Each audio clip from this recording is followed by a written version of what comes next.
Agora, aqui na Rádio Pelotense, estamos recebendo a secretária de Relações Institucionais do Governo do Estado, presidente do PSDB, também ex-prefeita de Pelotas, a Paula Mascarenhas. Tudo bem, Paula? Seja bem-vinda aqui à Rádio Pelotense. Boa tarde. Boa tarde, Pedro Petrucci, boa tarde à equipe da Rádio Pelotense, boa tarde aos ouvintes, né, desta tarde da Pelotense. Paula, a gente está fazendo, né, uma rodada de entrevistas com os pré-candidatos ao governo do Estado. O PSDB te lançou há alguns meses, né? Como é que tem sido essa trajetória nesses últimos meses como pré-candidata? Olha, Pedro, na verdade, fui lançada num momento de dificuldade para o PSDB por conta da saída, né, da nossa maior liderança no Estado, e uma das maiores no país, que é o governador Eduardo Leite.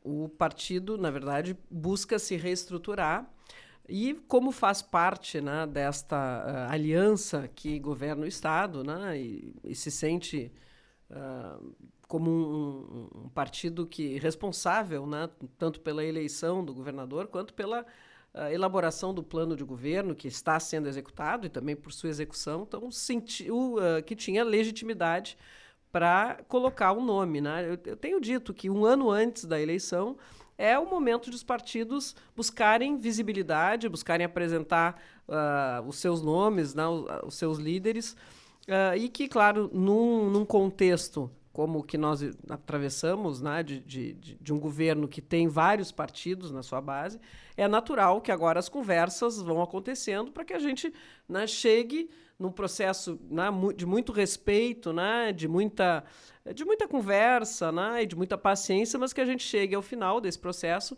com um nome, né, com os nomes que vão representar esse grupo na majoritária. Então o PSDB, assim como outros partidos também lançaram os seus, lançou meu nome, fiquei muito honrada por representar o partido nesse processo todo, mas tenho aí também muita humildade para entender que realmente é um processo complexo e que exige diálogo e paciência. Esse é o momento, né, de lançamento de pré-candidaturas, restam 11 meses para as eleições e os partidos fazem essas experiências também, né? Algo natural. Natural, porque cada um, embora eles estejam coligados, né, nesse momento, num grupo que vem governando o Estado, os partidos têm as suas peculiaridades, né? Eles não são os mesmos, né? Cada um tem sua história, a sua trajetória, os seus valores fundamentais. E no momento que se lança um pré-candidato, né, a gente tem oportunidade de justamente mostrar isso, né? Então dar essa visibilidade. E o PSDB, mais do que nunca precisa disso, justamente porque perdeu, né, uma referência aqui. A gente precisa né, trabalhar para mostrar que o partido está vivo, né? Eu estou nesse processo assim, de trabalhar para que o partido não se desvirtue das suas características históricas, né, dos seus valores, dos princípios que sempre nortearam a trajetória do PSDB. Porque num momento como esse, né, a gente corre riscos também. Então, essa é a minha luta. Espero que ela, né, tenha sucesso. Já conversamos outra vez aqui no Jornal da Tarde, mas online, né? Agora a sua primeira visita aqui no estúdio.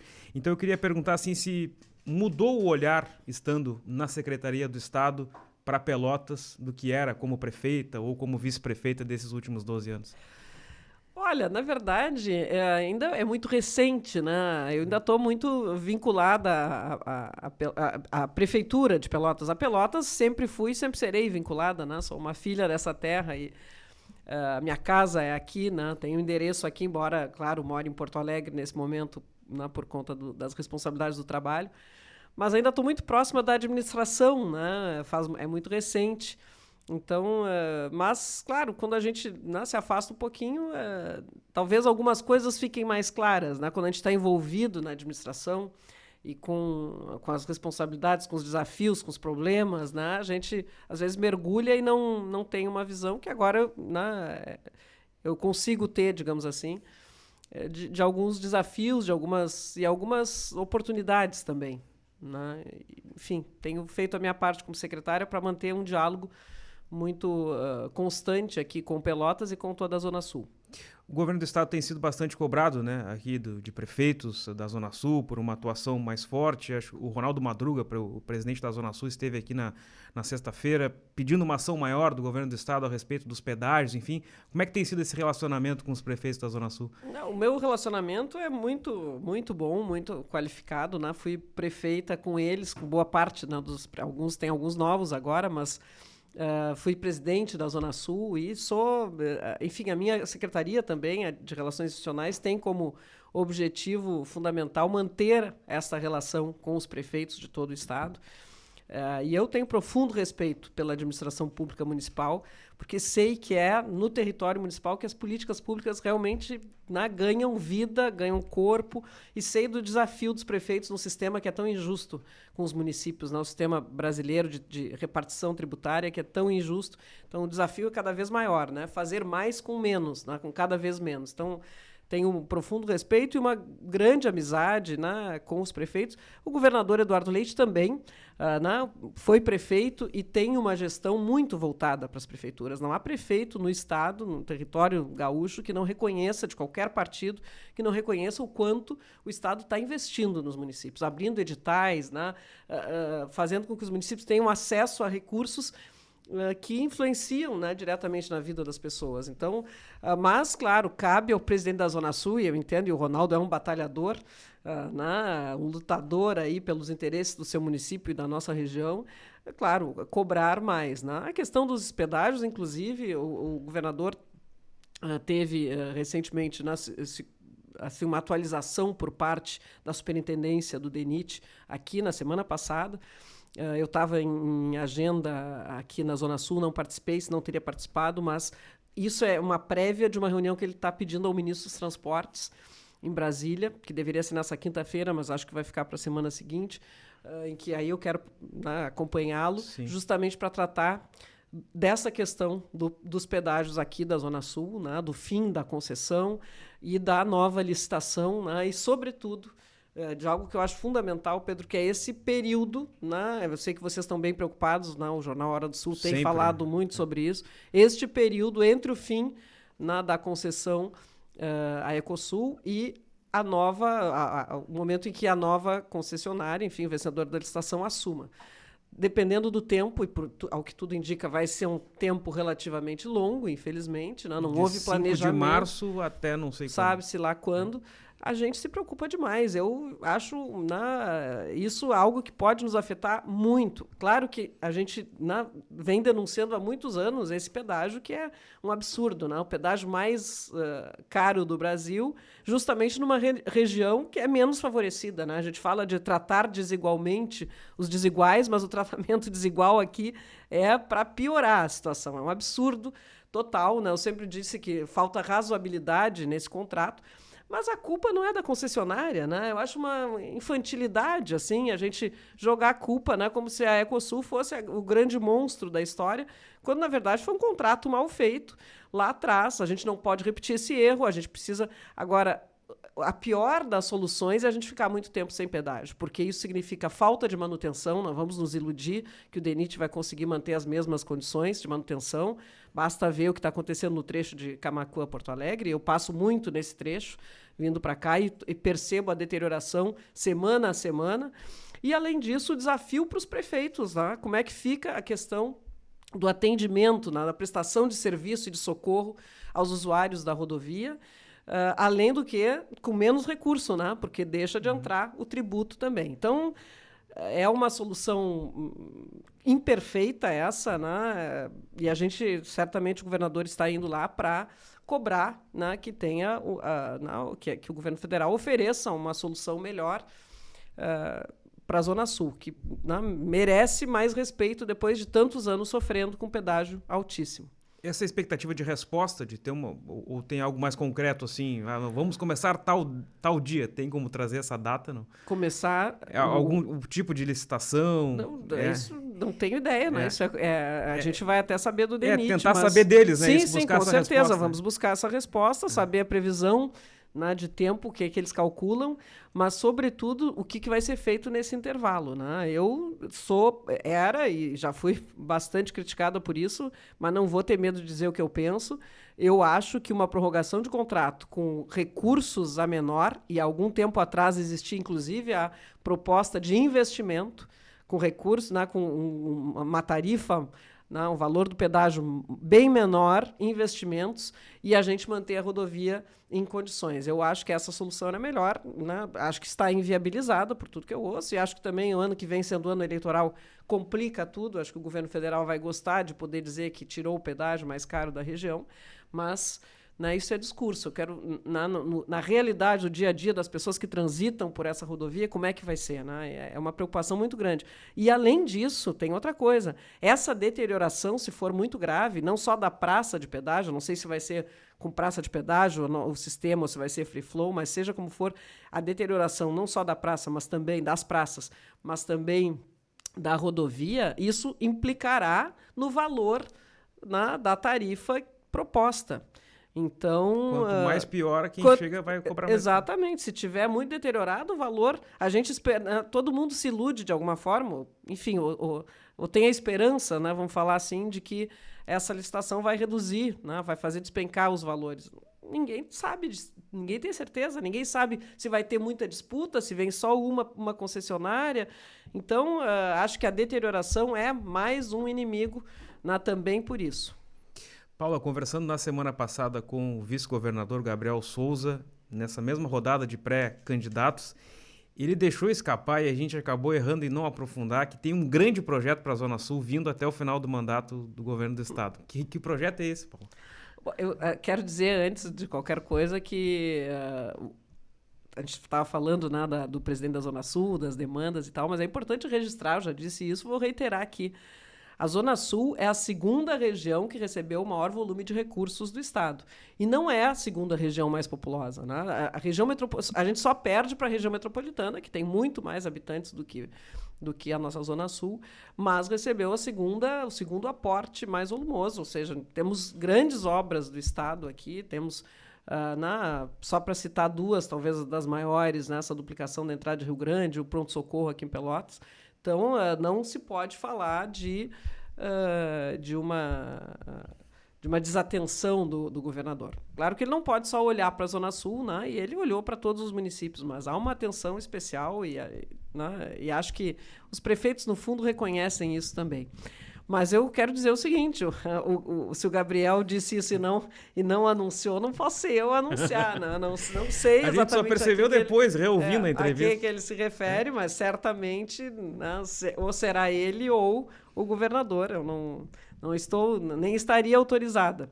Mas, na verdade, o que eu vejo, né, como fundamental agora na atuação do Estado, e isso se reflete muito na nossa região, mas não só nela, são os aportes, né, e os investimentos do FUNRIGS.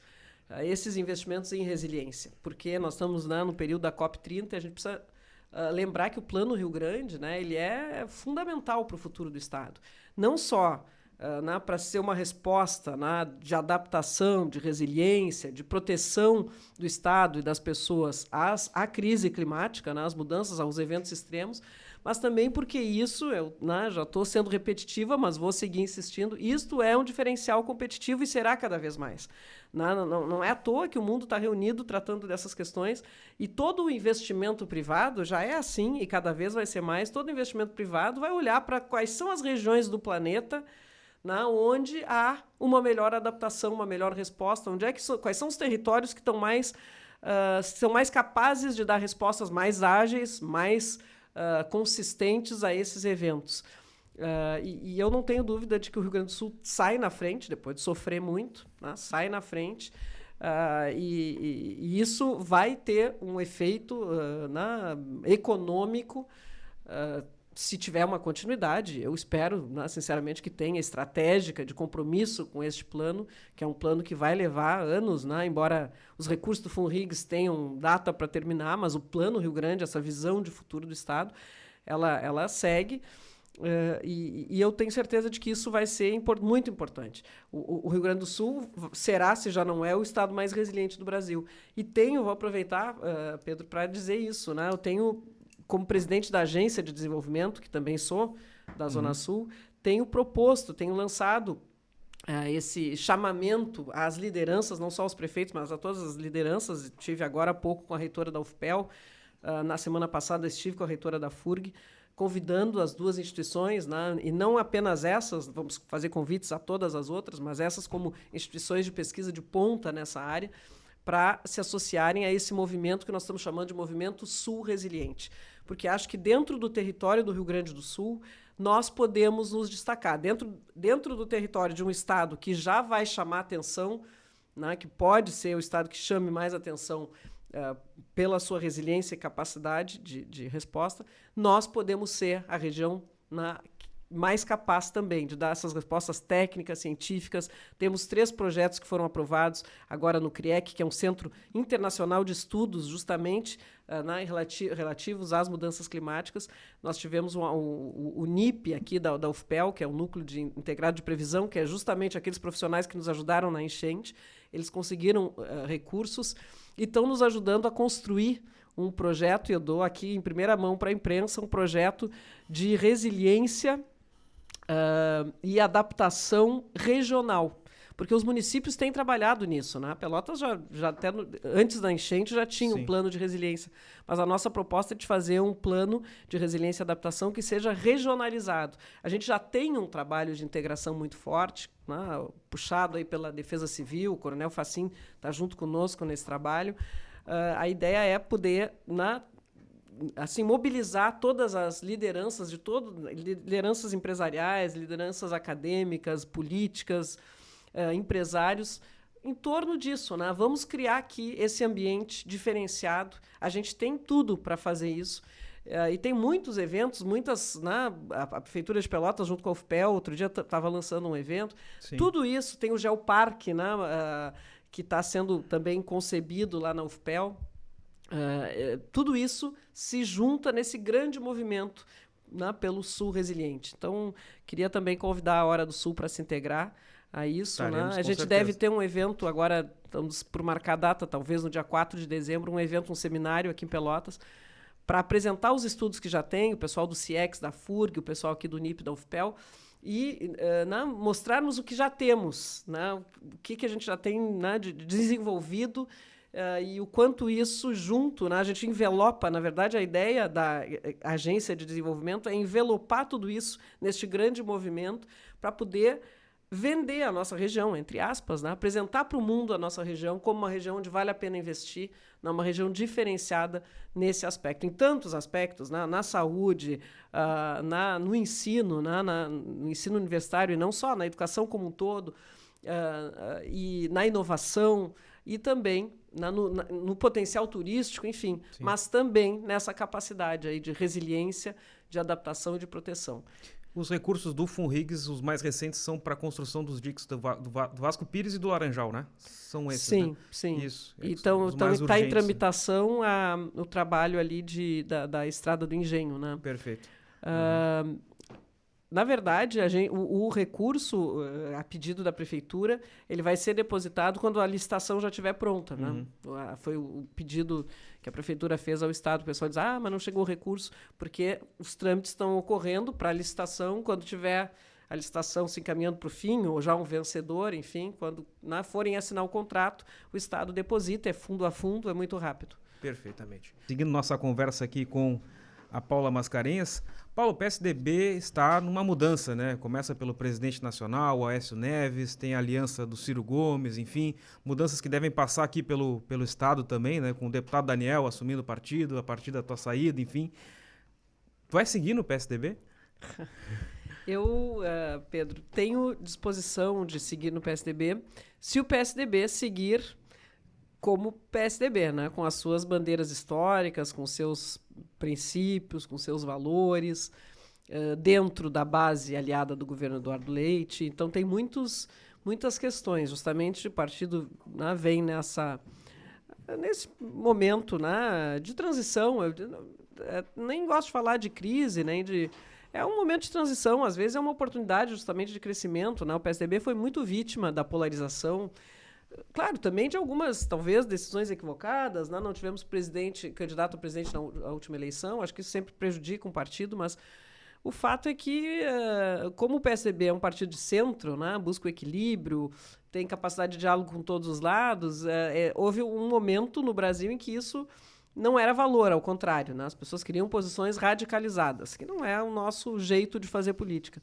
Então isso nos prejudicou, nos tirou espaço. Eu acho que a população brasileira, eu sei que a polarização, essa radicalização de posicionamentos ainda é muito presente, mas eu sinto que há um cansaço, né? E que as pessoas querem sair dessa guerra, né? A política não pode ser uma arena, um embate constante, né, permanente. A gente precisa buscar o interesse público e, para isso, a gente precisa ser capaz de dialogar.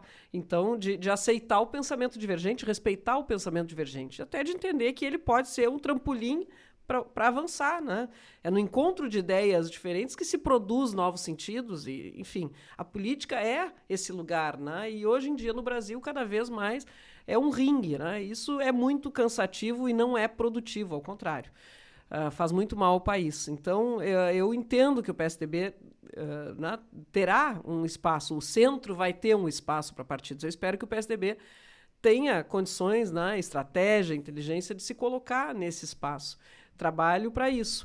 Mas como nós estamos num momento de transição, vai haver... O meu mandato foi prorrogado por um mês, termina no fim do mês, o meu e o de todos os presidentes estaduais.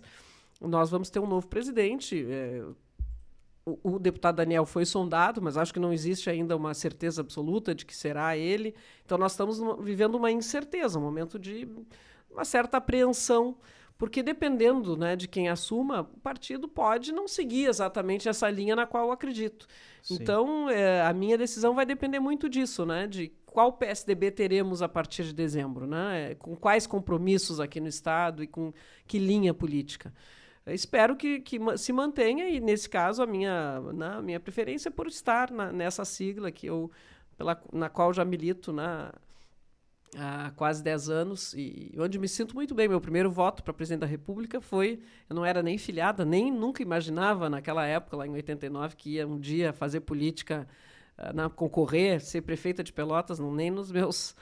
mais longínquos sonhos eu imaginava, e votei no Mário Covas porque ele me convenceu. Eu assisti todos os debates, eram incríveis, aliás, debates históricos. Os de 89 eram... eu já assisti muito no YouTube, eu não estava nesse mundo. Mas... eu sou bem mais velho que tu. Mas, enfim, eram incríveis. Tinha muito mais liberdade do que hoje, que é tudo muito engessado. E um monte de candidatos, né, para todos os tipos, para todos os gostos. E eu era uma universitária, assim... recém 2 anos de faculdade, e eu gostava muito de política, embora não tivesse filiação nenhuma.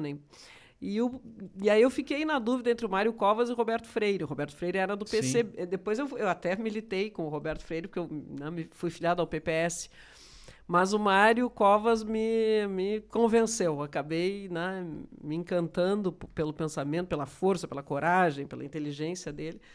E, digamos assim, eu sou esta mesma Paula lá de 89. O PSDB é aquele partido, representado por aquela liderança. Claro que teve muitas mudanças, mas é naquele PSDB que eu acredito. Então, se ele se mantiver coerente com aquilo que o Mário Covas representava, deverei permanecer no partido. Caso contrário, eu vou ter que rever. Vamos ver. Numa estratégia de popularidade, na política ainda existe espaço para esse perfil, como é o caso da senhora, moderado, mais técnico? Olha, eu acho que sim. Afinal, fui eleita e reeleita prefeita. As pessoas me conhecem aqui em Pelotas. Vamos ver o que vai acontecer no ano que vem. Eu espero muito, porque, como eu disse, a política não é lugar de guerra, não é lugar de briga, é lugar de construção. De divergências, claro, de posicionamentos diferentes, eventualmente, mas também de capacidade de construção de consensos mínimos, porque sem isso a gente não avança. Então, eu acho que o Brasil, que já teve um presidente como Fernando Henrique Cardoso, e mesmo outros presidentes, o próprio presidente Lula, Houve outras épocas em que os embates, o próprio PSDB e o PT, tinham embates um pouco mais respeitosos, né, do que coisas que nós chegamos a ver morte, né, por divergência política no Brasil há muito pouco tempo. Então, isso é inadmissível.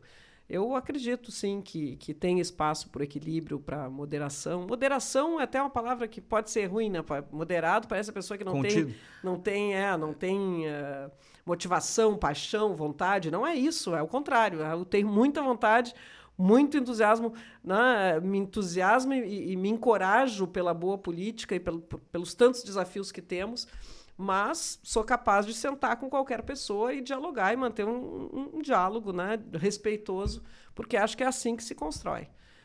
A Zona Sul precisa de mais representatividade no legislativo, seja deputados, estaduais, federais? Sem dúvida. Né? Isso faz a diferença? Precisa, merece e pode ter. Né? O que é mais incrível é isso. Né? Nós temos hoje 2 deputados federais, 3 considerando, né, puxando o Afonso Rã de Bagé. Né? Inclusive, nesse movimento, vou voltar atrás aqui, o movimento Sul Resiliente, a gente está... para ter sentido técnico, né, e hidrológico, assim, nós vamos entrar um pouquinho na campanha e na Costa Doce, né? Chamar alguns municípios, inclusive Bagé. Enfim, então temos 3 deputados federais, mas São Lourenço sofre muito com isso também. Exato. São Lourenço é da Zona Sul, né? Mas, por exemplo, Camaquã já não é claro, mais. Que é um pouquinho acima. Cristal e Camaquã já não são mais e tem que estar nisso, né? Mas, de qualquer forma, serão convidados, pelo menos. Mas precisamos ter mais representatividade, podemos ter. Não temos nenhum deputado estadual de Pelotas, por exemplo. Temos aqui da Zona Sul, considerando a campanha Zona Sul, mas pouquíssimos. E Pelotas não tem nenhum deputado estadual tendo condições de ter 5. Já teve 4. E acho que talvez tenha tido 5, mas 4 com certeza já teve. Deputados federais poderíamos ter mais. Então, olha só o que o deputado Daniel já aportou, um deputado da cidade, já aportou de recursos nesses anos em que ele é deputado. Quantas transformações, olha, se nós tivéssemos 2 ou 3 deputados federais, o que nós poderíamos, né, conseguir dentro desse sistema do qual eu sou muito crítica, né, ao qual sou muito crítica, um sistema que coloca nas emendas, em vez de botar no orçamento da União, para que o presidente da República, nós vivemos no presidencialismo, o presidente da República apresenta um plano de governo, ele tem que executar, é um projeto de país que foi aprovado nas urnas. Mas a maior parte dos recursos vai para as mãos dos deputados, que vão, respeito a todos, o deputado Daniel me ajudou muito, mas que eles vão botar nos seus interesses, né? Todos, não digo que não sejam, né? Ou pelo menos algumas distorções, mas legítimos, mas isso não é um projeto de país. Né? São pessoas dispersas, cada um olhando para a sua região, para a sua aldeia, sem uma visão geral. Eu defendo que nessa condição, porque eu não vejo como alterar isso, a não ser... Enfim, quem pode alterar isso justamente é o Congresso Nacional, que é o mais beneficiado, né, por esse sistema. Então, eu acho que a gente tem que caminhar para o parlamentarismo, porque já que o orçamento está na mão do Congresso, então que a responsabilidade pelas políticas públicas e pela construção do país esteja também no Congresso, porque hoje a responsabilidade é do presidente, mas o dinheiro está com os parlamentares. Isso, enfim, sou muito crítica a isso, mas como vivemos nesse sistema, precisamos nos adaptar a ele. Nós precisamos ter deputados lá, até para mudar o sistema, né? Senadores, deputados, gente que represente o Rio Grande do Sul com compromisso, né, de transformação. E gente que represente a nossa região e o nosso município, né, já que temos 230 mil eleitores em Pelotas. Então, espero que haja um movimento e uma conscientização da população sobre isso. Para a gente ir encaminhando para o final, como é que a senhora avalia o governo do Fernando Marrone? Tem acompanhado aqui em Pelotas? Tenho acompanhado, sim. Tenho acompanhado e tenho ajudado também, né? Tenho ajudado na questão do FUNRIGS, em tudo que me pedem, né? Porque eu torço muito por Pelotas, né? Eu disse lá na eleição, né? Declarei meu voto, mas disse que seria oposição, né? Não participei da campanha, apenas declarei o voto, porque nós tínhamos um outro candidato. Mas eu respeito muito a decisão das urnas e acho que, estando no primeiro ano de governo, né? Nem completou um ano ainda, e eu sendo ex-prefeita, eu prefiro me resguardar, não fazer comentários. Eu acho que o prefeito está enfrentando o desafio de ser prefeito, que não é fácil. certamente está tentando fazer o melhor. Vi que conseguiu muitos recursos no PAC, isso é muito importante para a cidade. Tomara que se verifiquem, né, que cheguem os recursos. Eu sei que a boa parte é financiamento, que eu acho errado, mas nós também buscamos. Eu acho errado do ponto de vista da União, que o recurso está todo lá. E aí, quando volta para os municípios, volta em forma de financiamento, a maioria dos editais. Né? Se fosse a minoria, está bem, mas a maioria dos editais. Mas, enfim, que bom que Pelotas se habilitou, tomara que venham esses recursos e que signifiquem transformações. Enfim, então é isso, mas não vou me eximir de criticar nesse momento, até porque eu acho que a crítica é mais dos parlamentares. Né? Eu sou secretária de Estado, né? Acho que não ficaria bem eu criticar o prefeito da minha cidade, né? Sendo secretária de Estado, tem que estar ao lado dele ajudando Pelotas. Na hora certa, nas eleições, quando acontecer, a gente aí, né, vai se colocar. Perfeito. Paula, obrigado pela presença aqui na Pelotense para bater esse papo com a gente. E vamos torcer agora que o governo do estado possa realmente trazer esse grande investimento para a Zona Sul. Certamente vai continuar trazendo investimentos, já tem feito muitos investimentos. Não sei que o pessoal diz, o Eduardo não olha para Pelotas, é a maior injustiça que eu já vi, né? Dizer que não olha para Pelotas nem para a Zona Sul. Olha sim, olha muito e vai seguir olhando e sendo parceiro, né, dos nossos municípios, todos os municípios gaúchos, mas da nossa região de uma forma muito especial, porque, afinal de contas, é nascido aqui, conhece os nossos desafios todos, né? E a gente segue lá ajudando, né, fazendo o melhor possível, né, para bem representar a Zona Sul na equipe do governo. Perfeito. 4h44, conversamos com a Paula Mascarenhas, secretária de Relações Institucionais do Governo do Estado. Eu tenho falado internacionais, às vezes, né? não tem a ver. Ainda não internacionais, institucionais, e ex-prefeita de Pelotas, esteve aqui na Pelotense.